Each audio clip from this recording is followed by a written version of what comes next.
Section 2, Roof Frame and the Side Pole Assembly. 2.1. Attach the roof rafter to the tension ring by placing the end of the roof rafter, without an eye bolt, into one of the extension channels that is attached to the tension ring. The notch at the top of the roof rafter should be facing down so that the pre-drilled holes line up with the hinges. Then place a J-bolt through the lowest hole in the hinge and then through the hole in the roof rafter. Place a washer and nut on the end protruding from the top of the roof rafter and tighten by hand. The other end of the J-bolt should fit into the hole in the roof rafter below the hinge. Now place 2 screws through the remaining holes in the hinge into the pre-drilled holes in the roof rafter.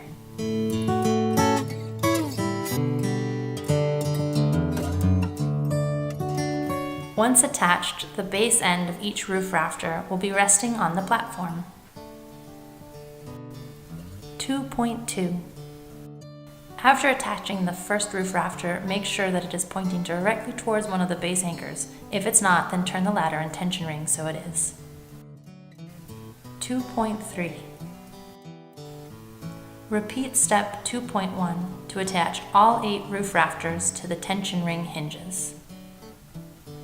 Here's what that looks like on speed.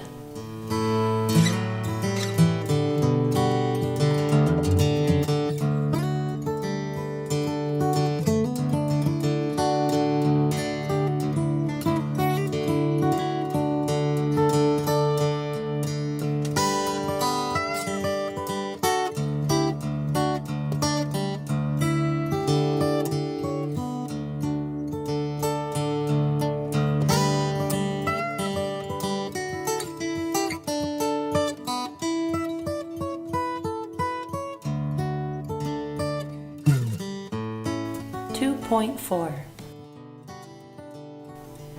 Take a side support pole and notice it has a bent eye bolt in one end and a straight eye bolt in the other. For placement, you want to be sure that the bent eye bolt at the top of the pole is facing in. Remove the loose washer and nut from the carriage bolt on the right-hand side of a base anchor plate. The right-hand side is assuming you are on the platform facing outward. Place the straight eye bolt of the side support pole onto this carriage bolt and replace the washer and loosely thread the nut onto the bolt. This pole will rest in the air being supported by the angle cut on the end of the base pole. 2.5. Repeat step 2.4 at each of the other base plate anchors. There should be a side support pole suspended to the right-hand side of every base anchor plate.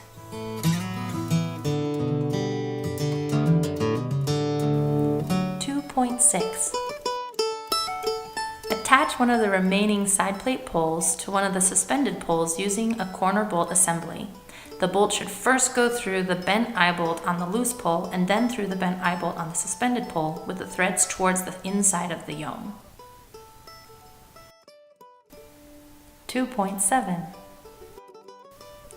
Place a washer and nut on the corner bolt and tighten so the 2 eye bolts are in contact but still able to pivot. There should be a washer on both sides of the bolted assembly.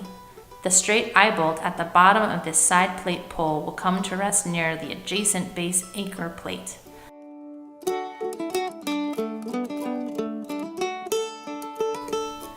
The eye bolt should rest in the aluminum channel or on the base anchor plate. 2.8.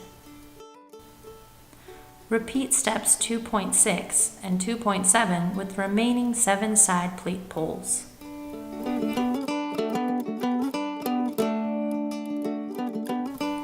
2.9. Untie the rope coil in one of the 4 ratchet assemblies and let the rope drop.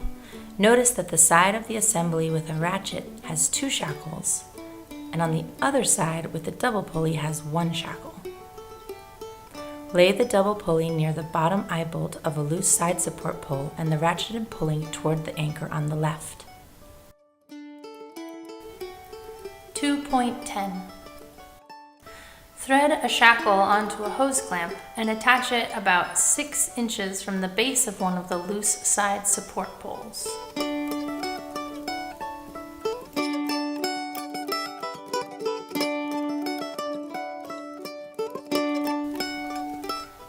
2.11. Using the single shackle on the double pulley, attach the ratchet assembly to the hose clamp shackle from the previous step.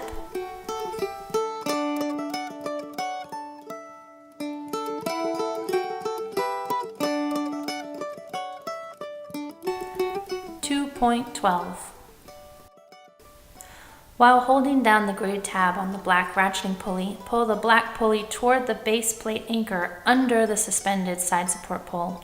Attach this shackle to the square hole in the base plate anchor, making sure that the rope tied to the end of the shackle is toward the outside of the yome and the black pulley is toward the inside. Try to keep the ropes from getting twisted around each other.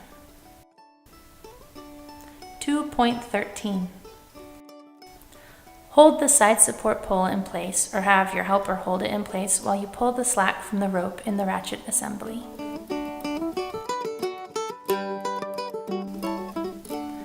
2.14. Repeat steps 2.9 through 2.13 on every other loose side support pole. 2.15. Lay out the 8 top plate poles on the platform inside of each base plate pole. Lay them so the eye bolts on the ends are bent upwards, while the truss block and the cable are facing inward. At the corners with the black ratchets, the top plate pole eye bolts should just meet, and the other ends of the top plate poles should overlap. 2.16. At one of the corners with the pulley system attached to the base plate anchor, place a washer onto the corner bolt assembly, followed by the right and then the left top plate pole, both with their cables facing down, and lastly the roof rafter. Secure them all using a washer and nut placed loosely on the end of the corner bolt assembly. Note, it is helpful at this point to have a second person to help hold the poles in place, as this is a tricky step. Also, the lower end of the side support pole doesn't have to stay in the aluminum channel until after all the parts are attached to the corner bolt assembly. Lastly, to get all these pieces to fit, you may need to twist the eye bolts in their pole.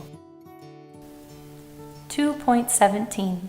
Repeat step 216 on the opposite side of the yome, followed by the 2 corners halfway between these points.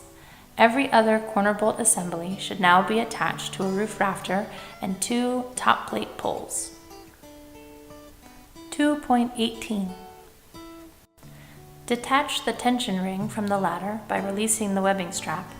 Remove the strap and store it in a safe place, as it will be required to take down and reassemble your yome in the future. 2.19. Repeat step 2.16 at the 4 remaining corners of the yome.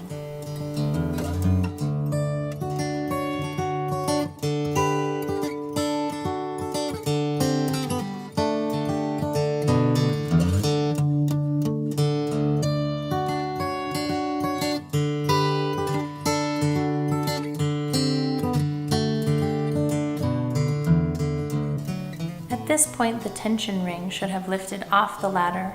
Remove the plywood guide and store it in a safe place for future disassembly or reassembly. 2.20.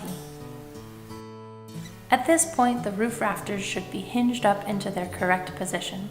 To help secure them, attach a U-bolt to the top of the roof rafters by placing it in the groove located on top of the roof rafters above the extension channel attached to the tension ring. Place a U-bolt faceplate on the U-bolt followed by 2 nuts to secure the roof rafter to the channel. Tighten nuts.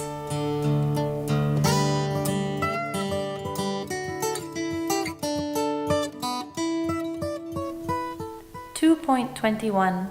Repeat step 2.20 on the 7 remaining roof rafters. 2.22. Beginning with any black ratcheting pulley, pull approximately 6 inches of rope through the pulley. This should move the ratcheting pulley about 3 inches.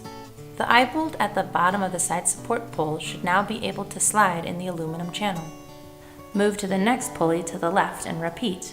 Proceeding in the same direction, continue this process of pulling 6 inches of rope through each pulley, going around and around the yome.